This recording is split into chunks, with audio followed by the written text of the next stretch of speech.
চুলায় জাল করার ঝামেলা ছাড়াই ভীষণ মজাদার কাঁচা আমের এই জুড়ি আচারটা একবার বানিয়ে নিলে সারা বছর জুড়ে সংরক্ষণ করে খেতে পারবেন। ভুনা খিচুড়ি, পোলাও, বিরিয়ানি, তেহারি সবকিছুর সাথে এই আচারটা কিন্তু যায়। এই আচারটা বানাতে 10 থেকে 12 মিনিট সময় লাগবে মাত্র। আসসালামু আলাইকুম everyone, welcome back to my channel. চুলায় জাল করার ঝামেলা ছাড়াই কাঁচা আমের এই জুড়ি আচারটা বানানোর জন্য এখানে আমি 1 কেজি আম নিয়েছি। আমগুলোকে প্রথমে আমি ধুয়ে ভালোভাবে পরিষ্কার করে পানি থেকে মুছে নিয়েছি, আর একটা নাইফ দিয়ে ঠিক এভাবে বুটাটাকে আলাদা করে নিতে হবে। চাইলে কিন্তু খোসাটাকে ছাড়িয়ে আপনারা এটাকে কুচি করে নিতে পারেন, তবে আজকে আমি খোসা সহই কিন্তু আমের কুচি আচার বা জুড়ি আচার যেটাই বলেন ওইটা দিব। আমটাকে কুচি করার জন্য এখানে আমি গ্রেটার ব্যবহার করেছি। গ্রেটারের বড় ছিদ্রটা দিয়ে আমি কুচিটা করেছি, না হলে একদম ছোট হয়ে যাবে। তবে আপনারা চাইলে এটা নাইফ দিয়ে অথবা বটি দিয়েও করতে পারেন, একটু মোটা মোটা করে। যদিও আমি 1 কেজি আম নিয়েছিলাম, তবে মাত্র 2টা আম কুচি করেছি, বেশ অনেকখানি হয়েছে। যেহেতু আমি ভিডিও করি, অনেক রকমের আচার বানাই, যার জন্য অল্প করে বানাচ্ছি।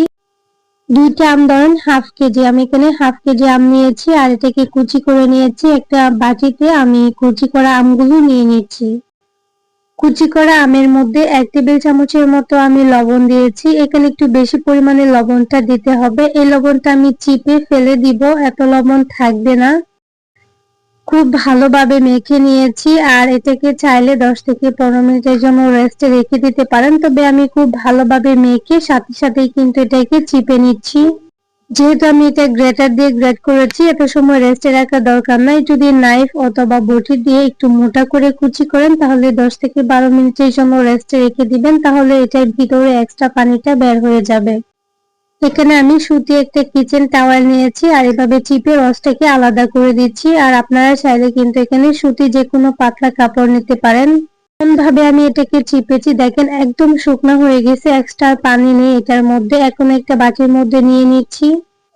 এই পর্যায়ে হাত দিয়ে খুব ভালোভাবে আমটাকে আমি ছাড়িয়ে নিচ্ছি। দেখেন একদম ঝুরঝুরে করে নিতে হবে। আর এখানে একটা মশলা রেডি করতে হবে। মশলাটার মধ্যে আমি 2 রকমের দিয়ে দিয়েছিলাম সরষা, সাথে দিয়েছিলাম 5 ফোড়ন আর 2টা শুকনো মরিচ, আর এটাকে আমি গুঁড়া করে নিয়েছি। এখন আমি আসল মশলাটা রেডি করে নিব আচারের জন্য।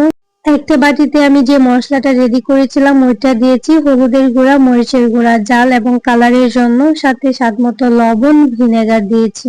ভিনেগারটা পরে দিলেও হয়, তবে আমি এই পর্যায়ে দিয়ে দিচ্ছি, যেহেতু এটার মধ্যে এক্সট্রা করে কোনো রকম পানি অ্যাড করা যাবে না, যার জন্য মশলাটাই আমি ভিনেগার দিয়ে বানিয়ে নিয়েছি।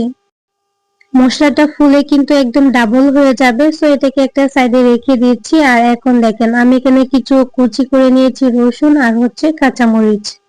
অবশ্যই রসুনটা এভাবে একদম কুচি করে দিবেন, তাহলে এটার ঘ্রাণটা এত সুন্দর আসে মাশাআল্লাহ। আর হচ্ছে আগে থেকে যে মশলাটা আমি রেডি করে রেখেছিলাম ওইটা দিয়ে খুব ভালোভাবে মেখে নিচ্ছি।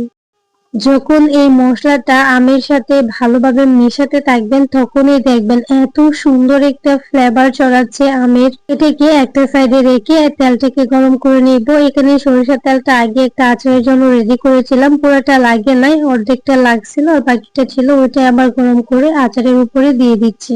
একদম সহজ একটা আচার, চুলায় জাল করার ঝামেলা নাই, শুধু তেলটা গরম করে দিয়ে দিবেন। আর দেখেন এই তেলের মধ্যেই কিন্তু আচারটা কমপ্লিট হয়ে যাবে।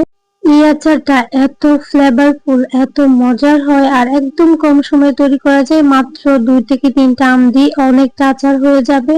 যারা কিনা আচার অনেক বেশি পছন্দ করেন, তবে আচার বানানো অনেক ঝামেলা, মশলা তৈরি করতে হয়, অনেক প্রসেসিং এর ব্যাপার আছে, তার জন্য বানাতে চান না, তারা চাইলে এই আমের কুচি আচারটা বানাতে পারেন, একদম সহজ।